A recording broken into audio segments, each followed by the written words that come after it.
இன்னைக்கு நம்ம சேனலில் புது விதமான டின்னர் ரெசிபி தான் பார்க்க போகிறோம். இது டின்னர் பிரேக்ஃபாஸ்ட் எப்படி வேணாலும் நீங்கள் சாப்பிட்டுக்கலாம். ரொம்பவே சூப்பராக இருக்கும். சுட சுட சாப்பிட்டீங்கன்னா அட்டகாசமாக இருக்கும். இதுக்கு தொட்டுக்க கூட எதுவுமே வேண்டாம், அப்படியே போட போட ஈஸியாக சாப்பிட்றலாம். சூப்பராக இருக்கும். மறக்காமல் ட்ரை பண்ணி பாருங்கள். அதுக்கு முன்னாடி நம்ம சேனலை மறக்காமல் சப்ஸ்கிரைப் பண்ணிவிட்டு பாருங்கள். நான் இது கூட இன்றைக்கி ஊறுகாய் வச்சுருக்கிறேன். ஊறுகாய் வச்சு சாப்பிட்டிங்கன்னா ரொம்பவே சூப்பராக இருக்கும். வாங்க இந்த ரெசிபி எப்படி பண்ணுறதுன்னு பார்க்கலாம். இப்போ ஒரு கப் அளவுக்கு பச்சரிசி மாவு வீட்டில் யூஸ் பண்ணுறோம் இல்லையா, அதுதான். நான் கடையிலேருந்து வாங்கினது கூட ஓகே. பச்சரிசி மாவு எடுத்திருக்கேன் 1 கப்பு. 3 கப் அளவுக்கு புளிச்ச மோர் எடுத்துருக்கணும். 3 கப்பு நல்ல அந்த மோர் நல்லா புளிச்சிருக்கணும். அப்போ தான் இந்த டின்னர் ரெசிபி ரொம்பவே சூப்பராக இருக்கும். இப்போ கட்டி இல்லாமல் கலந்துக்கோங்க. ரொம்ப ரொம்ப ஈஸிங்க இந்த ரெசிபி செய்கிறது. இப்போ பாருங்கள், கொஞ்சம் கூட கட்டியே இல்லை. நல்லா கலந்துக்கிட்டேன். இந்த மாதிரி கட்டியே இருக்கக்கூடாது. ஸோ இந்த மாதிரி கட்டி இல்லாமல் நல்லா கலந்து வச்சுக்கோங்க. இங்கே பார்த்தீங்களா எவ்வளோ தண்ணியாக இருக்குன்னு. இதுக்கு தேவையான அளவு உப்பு இதிலேயே போட்டுடலாம். உப்பு போட்டு நல்லா கலக்கிக்கோங்க. இங்கே பாருங்கள், கொஞ்சம் கூட கட்டியே இருக்கக்கூடாது.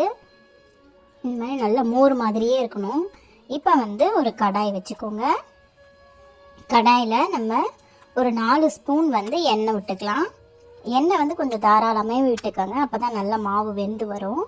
இப்போ தாளிக்கிறதுக்கு கடுகு, உளுத்தம்பருப்பு, கடலைப்பருப்பு.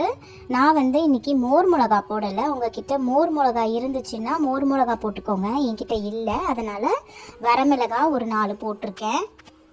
மோர் மிளகா போட்டு செஞ்சிங்கன்னா இன்னமும் சுவை ரொம்ப சூப்பராக இருக்கும். இது கூடவே கொஞ்சம் பெருங்காயம் போட்டுக்கோங்க. போட்டுட்டு இதெல்லாம் நல்லா வறுபடட்டும்.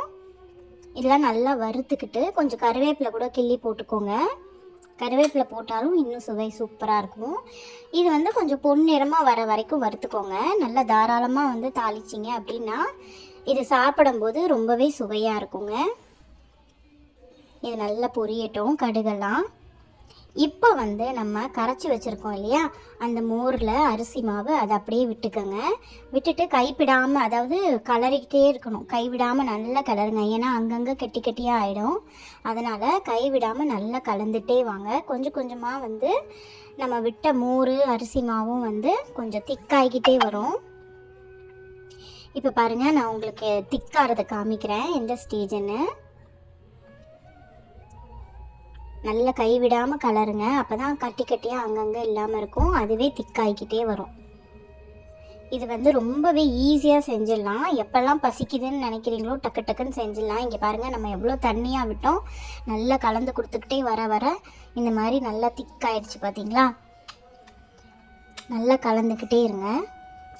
யாராவது சூப்பராக விருந்தாளிங்க வராங்க, டக்குன்னு ஏதாவது செய்யணும் அப்படின்னு நீங்கள் நினச்சிங்கன்னா கூட இது ரொம்பவே நேரம் எடுக்காது. சட்டுன்னு சீக்கிரம் செஞ்சு முடிச்சிடலாம். உங்களுக்கு தேவை புளிச்ச மோர் மட்டும் வீட்டில் இருந்தால் போதும். இங்கே பாருங்கள், நல்லா கலந்து கொடுத்துக்கிட்டே வந்தீங்க அப்படின்னா திக்கார ஸ்டேஜில் நீங்கள் எடுத்துடலாம். இதை பார்த்தீங்களா, சூப்பராக இருக்குங்க. இதை மோர் களின்னு சொல்லுவாங்க, மோர் உப்புமான்னு சொல்லுவாங்க. இங்கே பாருங்கள், இது எப்படி வெந்துருச்சு அப்படின்னு செக் பண்ணணும் அப்படின்னா தண்ணியில் கையை தொட்டுட்டு இதை தொட்டு பார்த்தீங்க அப்படின்னா உங்களுக்கு கையில் ஒட்டாமல் வரணும். அதுதான் இது வெந்துருச்சு அப்படிங்கிறதுக்கான ஒரு பதம். இங்கே பாருங்கள், சூப்பரான மோர்களி ரெடி ஆகிடுச்சு. மறக்காமல் நீங்களும் ட்ரை பண்ணி பாருங்கள். இதுக்கு தொட்டுக்க எதுவுமே வேணாம், சும்மா ஒரு ஊறுகாய் இருந்தால் கூட போதும். ஊறுகாய் வச்சு சாப்பிட்றலாம். இங்கே பாருங்கள், ரொம்பவே சூப்பரான மோர்களி ரெடி ஆகிடுச்சு. நீங்களும் மறக்காமல் இதை ட்ரை பண்ணி பார்த்துட்டு எப்படி இருந்ததுன்னு கமெண்ட்டில் சொல்லுங்கள்.